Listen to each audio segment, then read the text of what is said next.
निर्वाचन को जिन्होंने भावना की जगह व्यवसाय बना लिया है,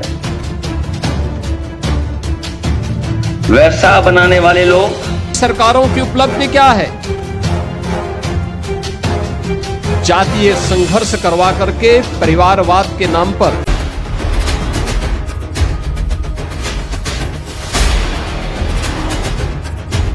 जेल में भरे बवालियों की तस्वीर देखकर अखिलेश यादव का फूटा दर्द, तो वहीं योगी ने भी दे दिया करारा जवाब। बवाल पर एक्शन के बाद अखिलेश की राजनीति को योगी ने सिरे से उधेड़ दिया।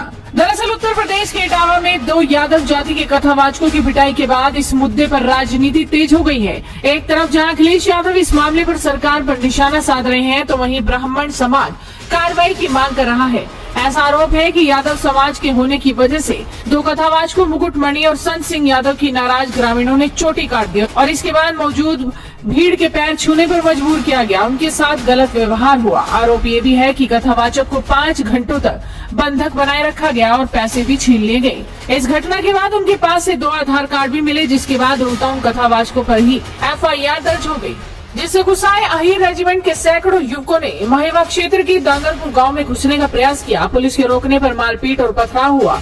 पुलिस की एक जीप तोड़ दी गई। पुलिस ने लाठी पटक कर स्थितियां संभाली। दांगरपुर में प्रदर्शनकारियों का नेतृत्व करने जा रहे गगन यादव को पहले ही रोक लिया गया था। पुलिस ने उपद्रवियों की कई गाड़ियां कब्जे में ले ली हैं। इस मामले पर सीएम योगी का पारा चढ़ गया तो उन्होंने इटावा के SSP ब्रजेश श्रीवास्तव को जमकर फटकार लगाई। मामले की जांच इटावा पुलिस से छीनकर झांसी पुलिस को सौंप दी गई। इस एक्शन के बाद खबरें आने लगी कि समाजवादी पार्टी ने जातीय संघर्ष कराया, तो पार्टी की तरफ से सफाई भी आ गई कि इस बवाल पर पार्टी का कुछ भी लेना देना नहीं है। वहीं बीते कुछ साल से पिछड़ा, दलित और अल्पसंख्यक की राजनीति पर फोकस कर रहे अखिलेश ने मुकुटमणि और उनके दोनों साथियों को लखनऊ बुलाकर सम्मानित किया। उन्होंने तीनों को 21-21 हजार रुपए भी दिए। अखिलेश ने आरोप लगाया कि जैसे जैसे पीडीए समाज में चेतना बढ़ रही है, वैसे वैसे अत्याचार बढ़ रहा है। बीजेपी राज में पीडीए पर अत्याचार होते हैं। इतना ही परहेज है तो लोग पीडीए समाज से आने वाला दान चंदा लेते ही क्यों हैं? कथा वाचन को जिन्होंने भावना की जगह व्यवसाय बना लिया है, व्यवसाय बनाने वाले लोग। हमारे इटावा कथा वाचन पीढ़ी अपमान कांड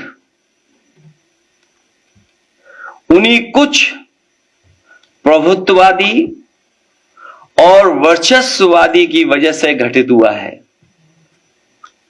अगर पीढ़ी समाज के इन लोगों को इतना ही परहेज है तो घोषित कर दें कि परंपरागत रूप से कथा कहने वाले वर्चस्ववादी पीडीए समाज द्वारा दिया गया चढ़ावा, चंदा, दान, दक्षिणा कभी स्वीकार नहीं करेंगे।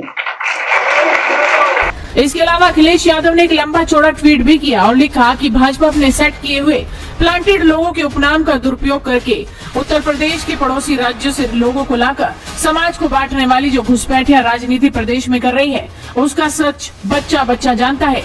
उत्तर प्रदेश का समाज कुछ नकारात्मक लोगों की गलतियों से बटेगा नहीं, बल्कि और भी मजबूत होगा। लेकिन जनता ने भी उन्हें सिखा दिया कि ये राजनीति अब चलने वाली नहीं। विजय सिंह ने लिखा कि अखिलेश जी कुछ तो शर्म करो और करोगे भी कैसे हो तो उन्हीं के जिन्होंने लड़कों की गलती को गलती नहीं माना। चाहे जो कर लो, इस जन्म में सीएम कभी नहीं बनोगे, क्योंकि आपको सर्व समाज की चिंता बिल्कुल नहीं, सिर्फ और सिर्फ मुस्लिम और यादव की जो है। विवेक अवस्थी कहते हैं अखिलेश जी आप 2027 में भी सीएम नहीं बनोगे जब तक आपके मुख से अप्रकाश के लिए जहर बहा रहेगा। आप कभी यूपी के मुख्यमंत्री नहीं बन सकते, नोट कर लीजिए। रिंकू गौतम कहते हैं ये हमारे देश की राजनीति है, ये क्या लोगों का भला करेंगे और देश का भला करेंगे। ये वही लोग हैं जब मुजफ्फरनगर में दंगा हुआ था, उस वक्त यही ढोलक बाजे के साथ मुजरा करा रहे थे और अब भी वही कर रहे हैं। इधर ट्वीट की राजनीति हुई और उधर योगी का हंटर चल गया। इटावा कथावाचक मामले में विरोध प्रदर्शन के बाद कठोर धाराओं में 21 लोगों के खिलाफ मुकदमा दर्ज किया गया और पुलिस ने 19 लोगों को जेल में ठूस दिया।